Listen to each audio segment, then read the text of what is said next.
Hey brothers and sisters, it's Isabel, the witch from Cleveland. As I mentioned in my last video, I've been working on an animal totem, and the reason that this bird just out of nowhere just stopped right in front of my car, and I could feel it when I looked at it. I could feel it that it had meaning, and it does to me, because well, I'm going to read it to you, and I'll tell you which parts of it had meaning to me. For one, we've talked about speaking your truth recently and being honest with yourself, and putting up your boundaries. And part of this with this blackbird is of that, because it's very territorial and it has its boundaries, and you don't cross it. So it was a red-winged blackbird. It had orange and yellow on its tops of its wings. It's called a red wing, even because it can go from orange to red with the little orange stripe underneath. Some of them you'd see would be just all black with very bright yellow beaks and yellow around the eyes. And the females, the males are very bright and very dark. The females are actually lighter colors, very nondescript, kind of blend in. So we'll talk about this. Blackbirds are territorial, gregarious, omnivorous,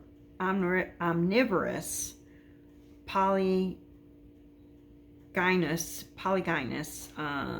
They're omnivorous, means they eat fruit, insects, bugs and insects. I know, are the same thing. Don't look at me like that. Seeds, a lot of seeds. They are short distance migration. They have the rapid wing flaps with brief periods of gliding. And I've been hearing that with all the tarot, is do spurts of work and then rest in between. And because of my health issues, that's actually working for me. I'm getting up, I'm doing, and then sitting down, rest, get something to drink, relax for a little bit, and then getting back up and doing again. And it's been working for me. I'm getting a lot more done this way. And again, that would show why it was, my totem bird. The males perch in high places, the females in low places, looking for vegetation to make nests in.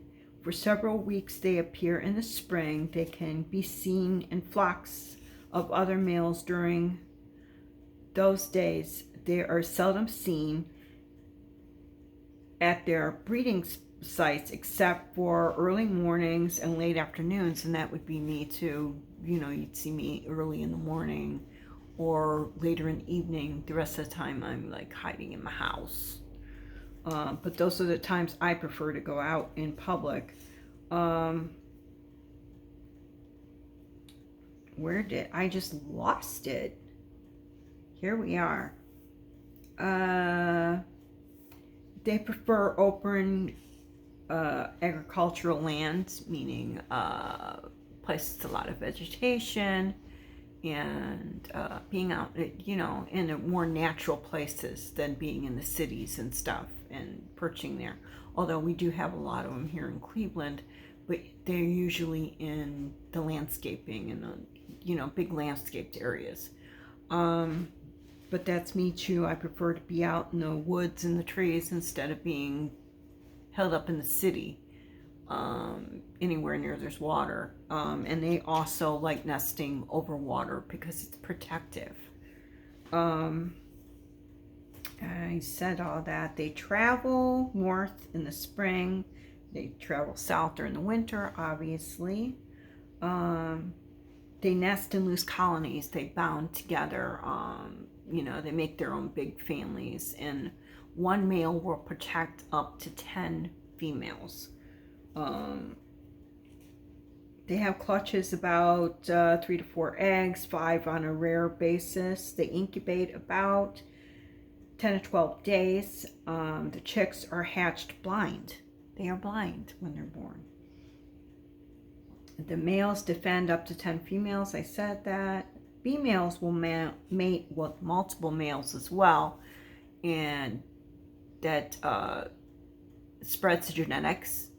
And the male and the female will guard their eggs with their lives. I mean, even the male, even if the eggs are not his, that's his female, that's his main female. He depends all of his females, and all of his females are, he helps take care of the eggs and everything. Production seasons usually between April to July. So they're reproducing most of the summer, most of the cooler days of the summer.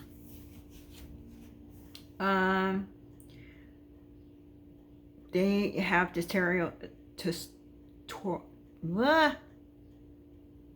they defend their area with song to ward off intruders, mainly to defend their females. They act as sentinels over the nest and call out in different ways depending on the danger.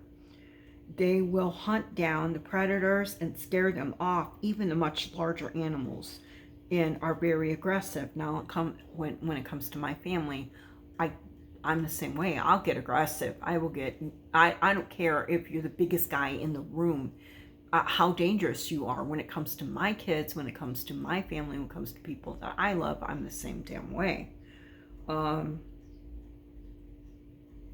They are committed to staying in their territory for long periods of time. So am I. I will stay in one area as long as I can.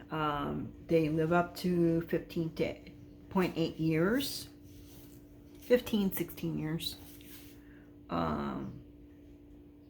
They're slow to open up and trust and appreciate what you have and hold dear. And that is also like me. As a totem, Celtic groups that think that blackbirds represent the underworld and they are connected to the spirit realm. Could send people to the grave and bring them back to life. Meaning they could either send you to the underworld or they can bring you back. Blackbirds in your dreams mean that good news is coming, that nothing could go wrong when they are singing in your dreams. Blackbirds crossing your path in your dream is a positive sign. You could be getting closer to the knowledge that you need at the time. So blackbirds in your dreams are very, very good. Very good omen. As a spirit animal, they will help us to trust in our path that we have chose in life. They're about exploration and learning to help us gain insight into the mysteries of life by being open-minded. They remind us of our own power and that we choose our own path. You have a strong intuition, a sense of boundaries. And again, they defend their boundaries. They defend their they're very powerful little birds.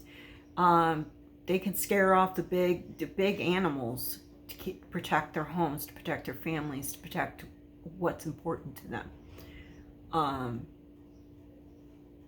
But their song is sweet, it's beautiful. It's a beautiful song.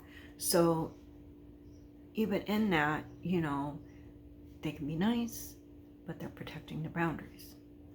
You can be nice, but protect your boundaries. Let's see.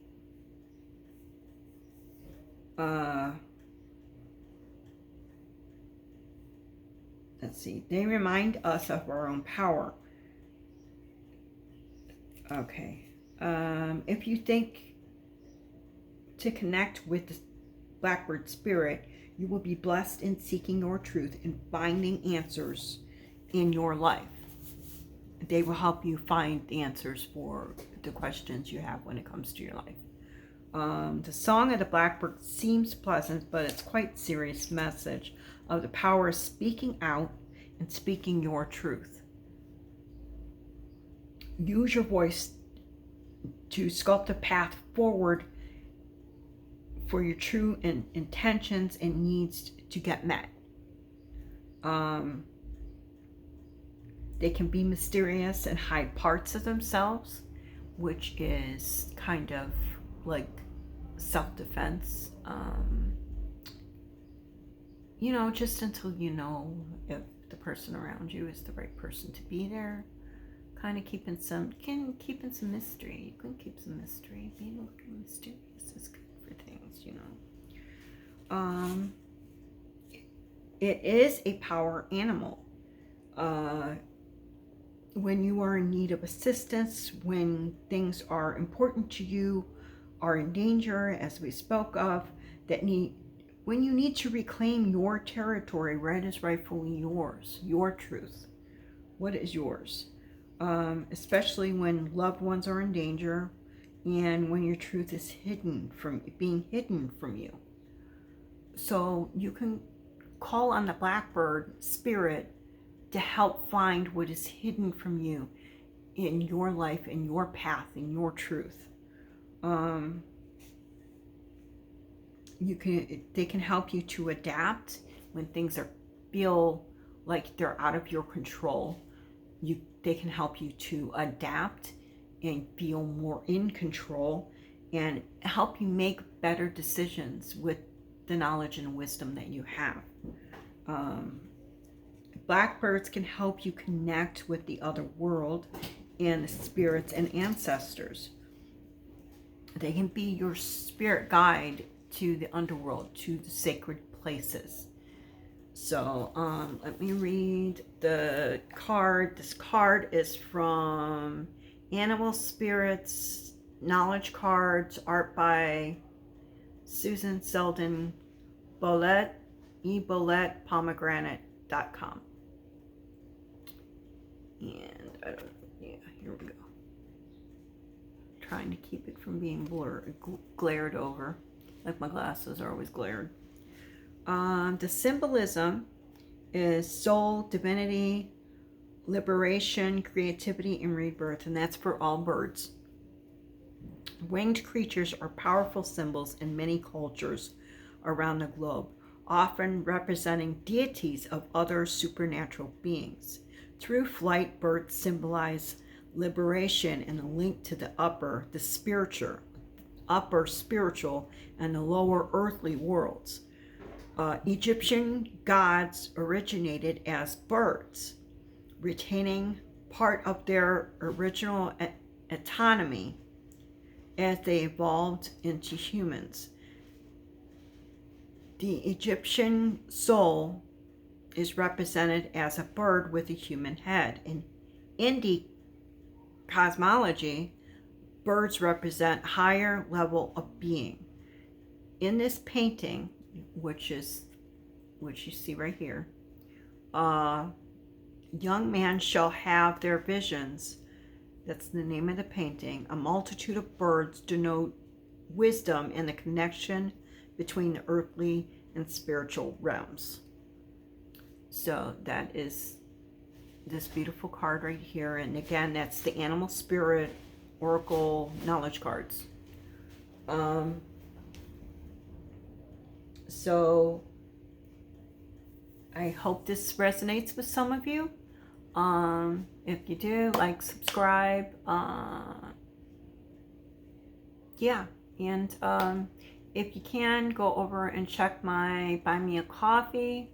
I have a few things on there. I'm trying to put more on. I will be. If you want to donate, you can. If you don't, then you don't. I'm not pushing you to do that. It's there if you want. Yeah, I will have another one, because the other one that came to me was, what was it called? I want to make sure I get the name right, because it's a kind of pigeon. Domestic pigeon, red shellfield, rock pigeon. I guess it was a mix of rock pigeon and domestic pigeon. So they've been mixed up since they, escaped birds and stuff like that. So that will be the next one, because that's also one that just stopped dead, like not even an hour later. Just came to me. So birds are a big thing for all their spiritual stuff right now, and liberation and getting to the upper and lower worlds and seeking the wisdom of spirits, getting on your path. So I hope some of this resonated with you. I love you, brothers and sisters. I will see you later. Peace. Blessed be.